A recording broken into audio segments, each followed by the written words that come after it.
දවස්වල බොරතෙල් ගැන හැමෝම කතා වෙනවා. මේක බොරතෙල් ගැන කතාවක් නොවුනට කතාව තෙල් වලට සම්බන්ධයි.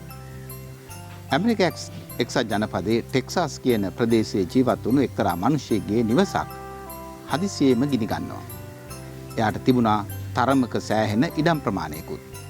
නමුත් මේ නිවස ගිනිගත් නිසා ඔහු ආර්ථික වශයෙන් විවිධ ප්‍රශ්න වලට මුහුණ දෙනවා.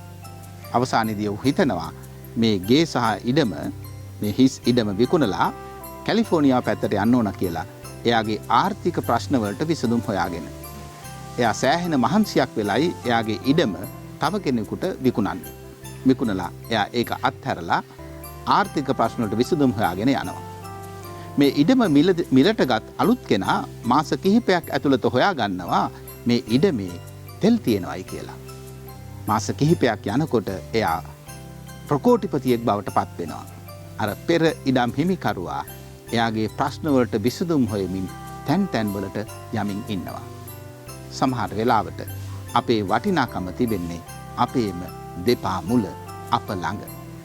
ඒක සොයා ගන්නකම් තැන් වල ඇවිද්දයි කියලා ප්‍රයෝජනයක් වෙන්නේ නැහැ.